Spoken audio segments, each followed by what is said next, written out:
Tere tulemast kuulama Uudishimu laborit. Tegemist on Riigi Laboriuuringute ja Riskihindamise Keskuse ehk Labrise kokku pandud podcastiga.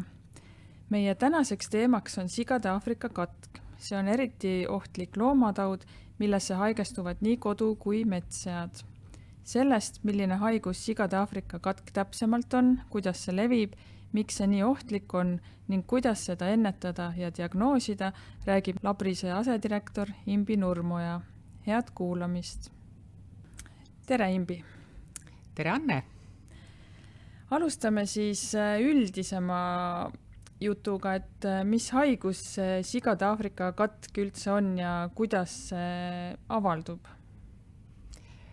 Sigade Aafrika katku, millest on tänaseks, ma arvan, peaaegu enamik Eesti inimesi kuulnud, me kutsume teda sageli lühendiga lihtsalt SAK, et võttes siis haiguse erinevate sõnade esimesed tähed, nii et kui me räägime SAK-ist, siis me räägime sigade Aafrika katkust. Ja nagu öeldud, on tegemist siis eriti ohtliku loomataudiga, mis siis avaldub haigestunud loomadel käsiraamatute järgi siis sellise hemoraagilise haigusena, mis tähendab seda, et see hemoraagiline haigus, et haigel loomal siis tekinevad erinevates kehapiirkondades verevalumid ja tsüanoos ja ütleme kehaavadest ka verised nõred, aga nüüd olles selle epideemia sees enam kui 10 aastat olnud, siis me näeme, et hemoraagilisi sümptomeid on pigem harva või üksikutel loomadel. Enamasti see, mida me näeme, on sellised üldised ja mitte iseloomulikud haigustunnused, et loomad jäävad sissejuhatuseks, neil kaob isu, nad on loiud, tunduvad kurnatud, esinevad üksikud äkksurmad, on palavik, tiinete lemmistel esineb aborte, siis võib esineda koordinatsioonihäireid, aga ka lihtsalt kõhulahtisust, oksendamist, erinevaid kopsunähtusid.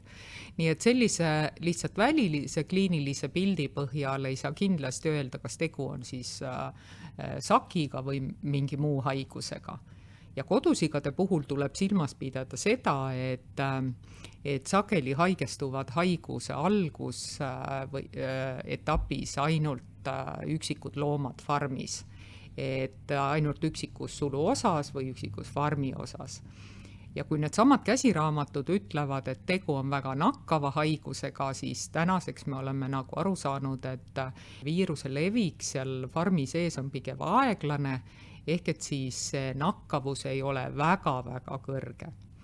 Ja veel, mida tuleks siis haiguse avaldumise puhul silmas pidada, on see, et haigusel on peiteaeg, mis tähendab seda, see aeg siis looma nakatumisest kuni kliiniliste sümptomite tekkimiseni, kui me märkame, et loomaga midagi juhtunud, et looma on haige. Ja see peiteaeg on siis mõnest päevast paari nädalani ja mingitel juhtudel võib olla isegi kuu või rohkem. Ja need loomad, kes on nakatunud, et kui ma ütlesin, et algul on farmis vähe haigeid loomi või ka surnud loomi, siis reaalses elus juhtub edasi see, et nakatunud loomades siis kõrge virulentsusega tüvede puhul 90–100% loomadest sureb. Kellele ja miks sigade Aafrika katk ohtlik on? Sellele haigusele on vastuvõtlikud siis meil Euroopas ainult kodu- ja metssead. Aafrikas on, kust nimegi poolest see haigus pärineb, on vastuvõtlike liikide loetelu pikem, aga need kõik on suure pealkirjaga ikkagi sead. Nii et teised loomaliigid ja ka inimene sellesse haigusesse ei haigestu. Oluline on teada, et vastuvõtlikud on kõik vanusegrupid, vastuvõtlikud on mõlemast soost loomad ja nagu öeldud, nii kodu- kui metssead. Miks see haigus on ohtlik? Kodusiga meil ikkagi peetakse farmiloomana, põllumajandusloomana, mis tähendab seda, et loomade suur suremus ja haigestumus on väga suur majanduslik kahju. Ja kuna tegemist on siis eriti ohtliku loomataudiga, sellise taudiga, mida tänases maailmas hinnatakse sigade seas kõige ohtlikumaks, see tähendab ka kaubanduspiiranguid. Et see eriti ohtlik loomataud ei ole lihtsalt niisama termin, see on seadusest tulenev, mis tähendab, et on ranged reeglid, kuidas selle haiguse diagnoosimise puhul käituda tuleb ja kuidas ka piirkondade ja riikidega käitutakse. Ehk et kõige otsesemalt, miks ta on nagu ohtlik või mis on tema mõju, on see, et ta põhjustab majanduslikke kahju ja kaubanduspiirangud tähendavad nii piiranguid siis elusloomade, liha ja lihatoodete siis nii siseriiklikule kui ka riikide vahelisele kaubandusele. Aga kuidas see sigade Aafrika katk siis ikkagi levib? Kui võtta seda kui ühte loomariigi haigus, siis tegelikkuses see nakatumine või viirus läheb ühelt loomalt teisele üle otsese kontakti vahendusel. Ehk et kokku saavad see loom, kes viirust kannab või kes on haige ja see loom, kes on veel terve. Et sellist otsest kontakti on looduskeskkonnas vaja. Või on siis seesama terve loom seal looduses saab kokku või on sellises keskkonnas, mis on viirusega saastunud.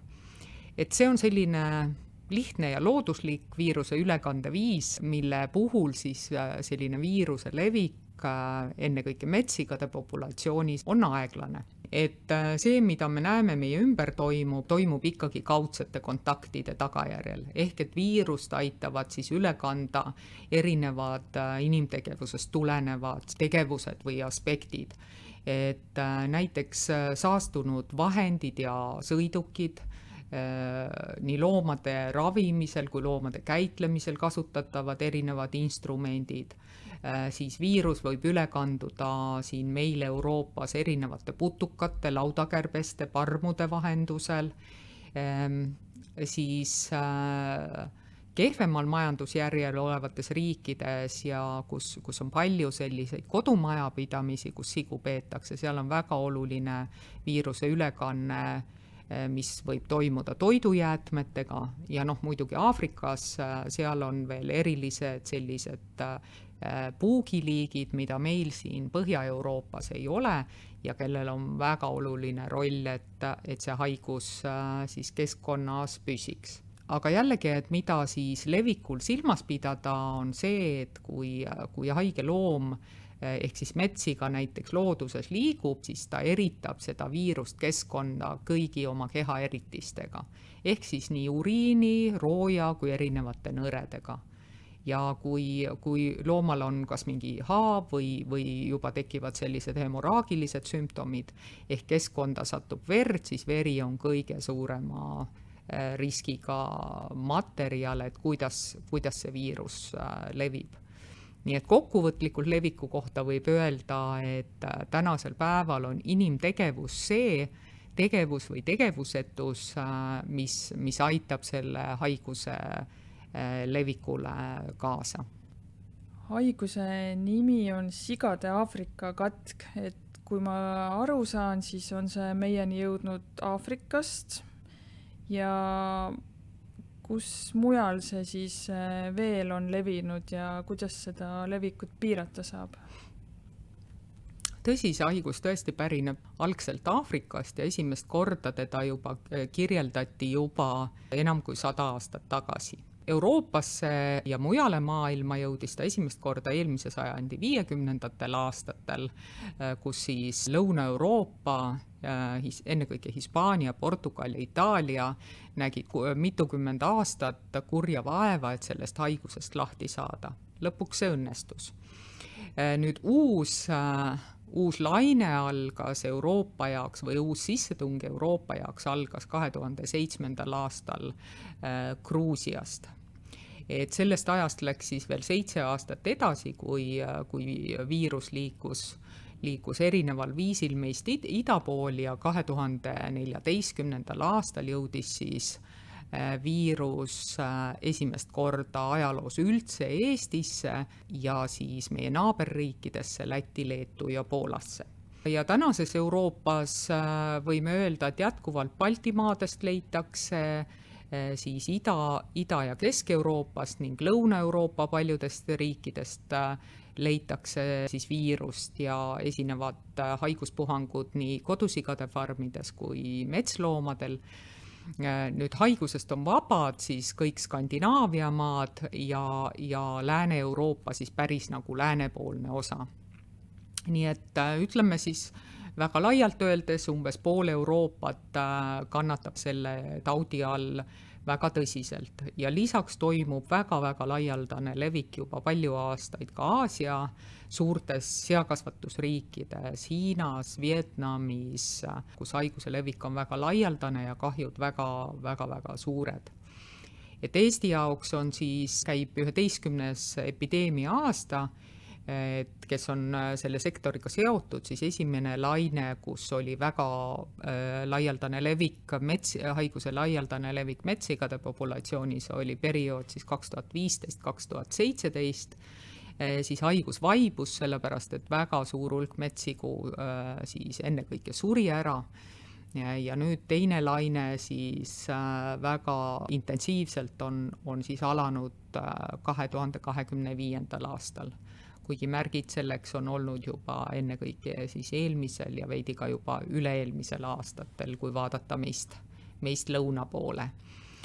Aga kuidas ta siis levib ja kuidas siis levikut piirata, et looduskeskkonnas on meil siin Põhja-Euroopa piirkonnas ikkagi haiguse reservaariks metssead, kes siis liiguvad looduses, liiguvad põldudel ja kui nad on haigestunud või on nakatunud, kliiniliselt terved, aga nakatunud, siis nagu öeldud, nad eritavad seda viirust kõigi kehanõredega keskkonda, mis omakorda loob pinnase siis järgmiste loomade nakatumiseks. Ja selle haiguse tõrjumisega teeb keeruliseks see, et see viirus on keskkonnas väga vastupidav, et siin siis näiteks mõnest nädalast kuni mitme kuuni, et kui ütleme näiteks mingi tapajäätmed jäävad kuhugi metsa alla, olgu siis metssea tapajäätmed või kodusigade omad, mis ei tohiks ju juhtuda, et nende puhul hinnatakse, et see viirus võib sellises materjalis püsida enam kui 3 kuud, siis kui me räägime roojast või farmist pärinevast lägast, siis sõltuvalt temperatuurist ja tingimustest on ka hinnatud viiruse eluvõimeks sealt paarist nädalast mitme kuuni.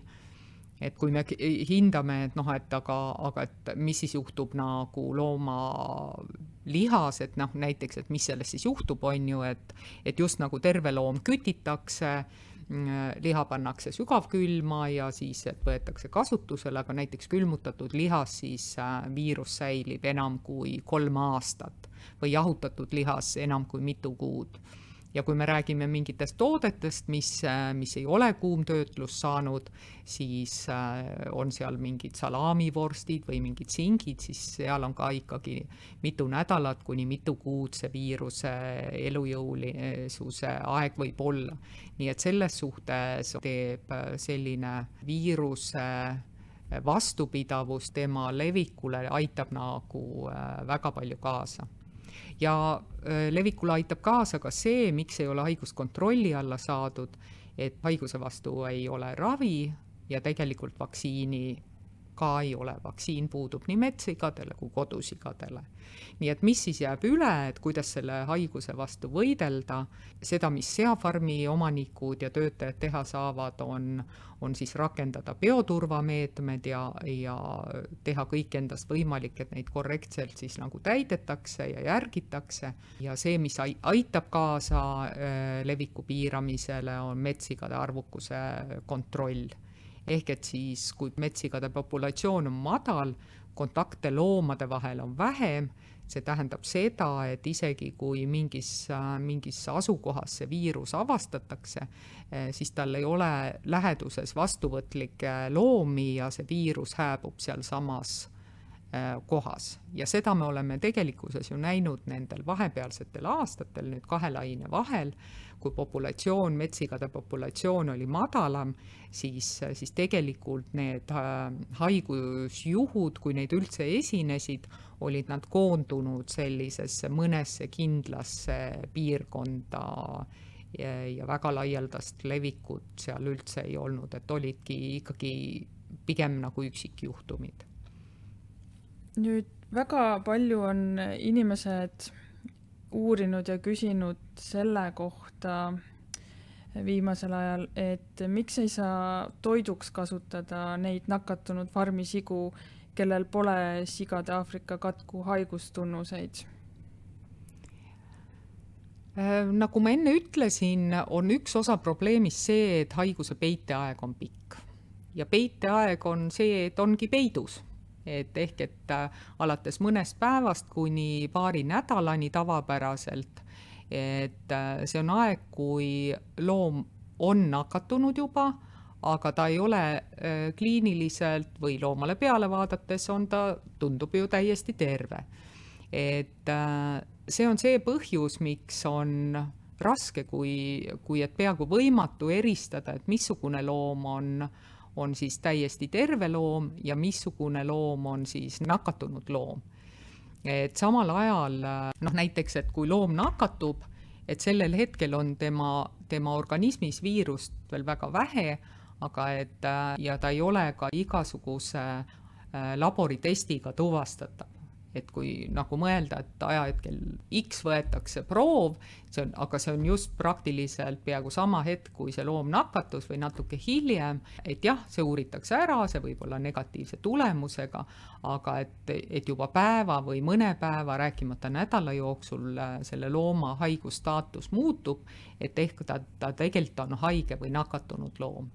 Ja sellised nagu varjatult viirust kandvad loomad, kui need peaksid jõudma siis lihatööstusesse, nad saastavad ära lihatööstuse ja nad loovad, kuna lihatööstusesse tulevad ju kokku ju autod erinevatest farmidest, siis läbi lihatööstuse võib sellisel moel jõuda see viirus juba järgmistesse kohtadesse ja see levik võib plahvatuslikult laieneda. Nii et see on väga-väga oluline, et isegi kui farm osutub nakatunuks, et see farm nagu avastatakse võimalikult kiiresti. Aga kui meil nüüd ongi üks farm, kus on sigade Aafrika katk diagnoositud ainult mõnel seal, siis miks tuleb ikkagi kõik sealsed sead hukata? Et see tegelikult on nagu järg sellele eelmisele küsimusele, et tegelikkuses on võimatu eristada, et võiks ju küsida, et miks nagu kõiki loomi ei testita, et kõigepealt kõigilt loomadelt tuleb proovid koguda, analüüsimine läbi viia, see kõik võtab aega, samal ajal juba taudistunud farmis see viiruse levik jätkub. See tähendab ka proovivõtt ja kõik tähendab seda, et seal liigub palju täiendavaid inimesi, et kokkuvõtte neid riskikohti, mida on väga-väga raske kontrollida, et see viirus nagu edasi ei liigu. Ütleme siis nii, see on liiga riskantne ja liiga kallis. Nii et kui tahta olla veendunud, et nakatunust farmist viirus edasi järgmistesse farmidesse ei liigu, ongi leitud kõige kindlam meede, et loomad hukatakse. Ja seda me oleme tegelikkuses ju näinud läbi selle epideemia, meie puhangute puhul, et selliseid, et nakkus jõuab või viirus jõuab ühest nakatunud farmist teise, et meil ju praktiliselt selliseid juhtumeid ei ole. Nii et need on avastatud piisavalt vara ja piisavalt selliseid õigeid meetmeid on rakendatud, et seda viiruse levikut pidama saada. Kui nüüd liikuda edasi labori poolele, siis kuidas labrises sigade Aafrika katku diagnoositakse ja uuritakse? Kuna sigade Aafrika katk on eriti ohtlik loomataud, siis tähendab see ka laboritöö vaates erinõuetele vastavaid tingimusi, mida on ainult väga vähestes laboritest. Nii et sellest tulenevalt sel põhjusel tehakse neid analüüse Eestis ainult ühes laboris. See on Labrise Tartu labor. Ja mida meie näeme labori vaates, mis on oluline, et kõigepealt, et võetakse õiged proovid. Et iga haiguse puhul on sellised esinduslikud proovid, kus on kõige kindlam seda haigustekitajat leida. Ehk siis SAK-i puhul on kõige tavapärasemad proovid, mis võetakse, on seesama vereproov või siis surnud loomade puhul võetakse organproovid, ennekõike siis põrn või neer. ja siis kui organproove enam ei ole ja vereproovi ka võtta ei saa, siis on võimalus võtta toruluu ja siis meie laboris võtame selle toruluu seest luuüdi välja, mis on ka täiesti lubatud uurimismaterjal, et seda haigust diagnoosida. Proovivõtu vaates on ju veel väga oluline, et proovid on hoolikalt pakitud ja lekkekindlalt pakitud, et ei tekiks mingisugust kontaminatsiooni ega saastust proovidest ja et need oleksid korrektselt märgistatud, et me saaksime aru, et pakendil ja kaaskirjal olevad proovid ikkagi täpselt kokku lähevad. Ja see on proovivõtja ja saatja vastutus. Laboris siis proovid registreeritakse, antakse neile unikaalne number ja edasi siis vereproovid liikuvad uurimiseks, siis PCR-i testimiseks molekulaaranalüüsi laborisse ja organproovid liiguvad ka sinna, aga nad vahepeal läbivad siis, käivad patoloogide juurest läbi, kes hindavad visuaalselt seal esinevaid muutusi ja võtavad siis sobiva proovi molekulaaranalüüsi jaoks, mis on siis see PCR-i analüüs. Ja mis on oluline teada proovivõtja vaatest, et kui proovid jõuavad Tartu laborisse tööpäeva hommikul enne kella 10, et siis üldjuhul saab vastuse sama tööpäeva lõpuks. Nüüd selle viimase puhangu ajal oleme kuulnud ka palju sellist sõna nagu referentlabor. Mida see referentlabor tähendab? Referentlaboratooriumite ülesanded on reaalsuses kirjas õigusaktides ja need on nimetatud siis loomatervise ja toiduohutuse valdkonnas 2 tasandil. Neist ühed on siis Euroopa Liidu tasemel referentlaborid ja teised on siis siseriiklikud referentlaborid. Ehk reaalsus on see, et need kindlad referentlaborid, mis ühenduse tasandil on määratud, nendele peab olema ka siseriiklik labor kõrval. Ja labris on siis nimetatud Eestis riiklikuks referentlaboriks SAKI alal. Ja Euroopa Liidu tasemel on siis SAKI referentlaboriks see niinimetatud Hispaania labor, kes on väga tunnustatud oma ala teaduskeskus ja referentlabori volitusi täitnud juba väga palju aastaid. Ja miks see referentlabor on nagu oluline ja nii Euroopa Liidu kui ka riigi jaoks, siis üks kõige olulisemaid eesmärke on siis ühenduse tasandil reflabori jaoks siis riiklike referentlaborite analüütilise suutlikkuse toetamine. See tähendab ka seda, et analüüsimeetodid, mida erinevad riigid kasutavad, on ühtlustatud, need on üle kontrollitud, lisaks sellele, et siseriiklikult kontrollitud, on need kontrollitud ka ja valideeritud ka väga laial rahvusvahelisel tasemel. Ja meie kui siseriiklik referentlabor oleme siis nii-öelda Euroopa Liidu referentlabori kontrolli all, mis tähendab seda, et igal aastal saadetakse meile suur hulk proove, milles siis läbi mille hinnatakse, et kas me saame nii-öelda õigeid tulemusi või mitte. Nii et see on toimunud palju aastaid ja nende pädevuskatsete tulemusel me võime kinnitada, ühenduse referentlabor on kinnitanud, et labris on suutlik siis korrektselt SAKI analüüse läbi viima. Mida aga näitavad siis Hispaania referentlaboris tulnud vastused ja kas me ise labrises ka uurime neid samu asju, mida Hispaanias uuritakse? Et see, kuidas meil toimub siis Hispaanias asuva referentlaboriga koostöö on selliselt, et meie aeg-ajalt siis kas aastas korra või aastas paar korra või paar korda või vahest ka harvem saadame siis neile sellise väikese valimi proove, et läbi selle epideemia aja me oleme saatnud enam kui 400 siis kodu- ja metsigade proovi nendele testimiseks ja meiepoolse proovide saatmise eesmärk ei ole see, et nad kuidagi kontrollivad meie tulemusi, see ikkagi on, nende uuringute eesmärk on see, et saada täpsemat infot selle viiruse iseloomu kohta, et jälgida seda, kuidas viirustüved siis nii riikide sees kui ka riikide vahel siis ja ka globaalselt levivad ja siis saada lisainfot selle haiguse iseloomu kohta. Et kuidas viirus areneb, jälgida haiguse evolutsiooni.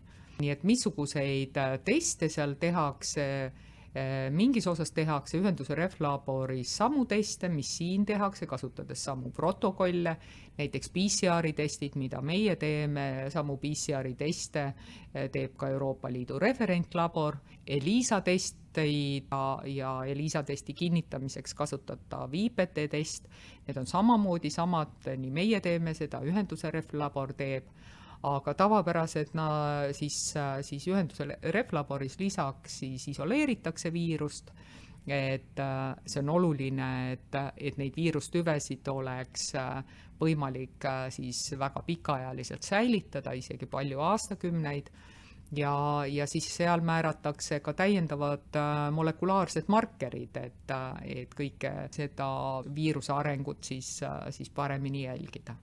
Nii et see on juba selline nagu lisaks tehtav töö, mis ei mõjuta sellist igapäevast rutiinsete analüüside läbiviimist.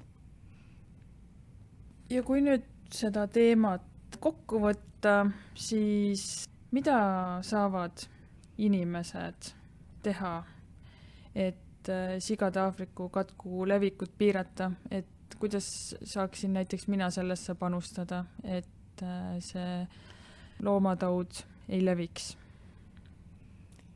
Kõigepealt spetsiifilised nõuded ja reeglid on loomapidajatele ja jahimeestele ja need nõuded ja juhised on siis leitavad ametkondlikult või erinevatest dokumentidest.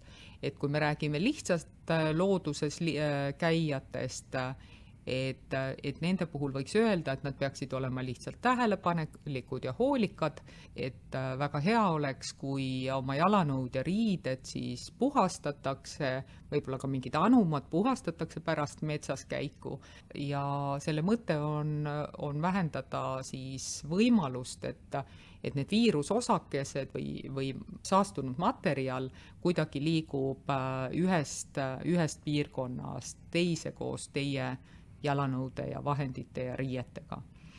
Ja tegelikult saab panustada ka seda viisi, et oled metsas lihtsalt tähelepanelik, et kui sa märkad surnud metsiga, siis on oluline seda mitte puutuda ja sellele mitte liiga lähedale minna, vaid anda sellest siis teada, kas vastaval riigi infotelefonil 1247 või siis Põllumajandus- ja Toiduameti infotelefonil.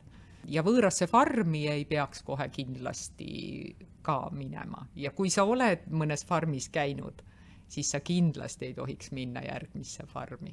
Ja veel, et toidujäätmeid nii epideemia ajal kui üleüldse ei peaks kindlasti loodusesse viskama. Et kui ongi mingid toidujäätmed tekkinud, tuleks need endaga kaasa võtta. Aitäh, Imbi, et sa sigade Aafrika katku teemadel nii põhjalikult ja huvitavalt rääkisid. Ja aitäh ka sulle, kes sa Uudishimu laborit kuulasid. Loodan, et said tänase teemaga seoses nii mõndagi uut teada. Ja selleks, et ka meie järgmised podcastid ja muu põnev info sinuni jõuaks, soovitan sul jälgida Labrise sotsiaalmeediakanaleid. Lingid selleks leiad podcasti tutvustuse alt. Kuulmiseni!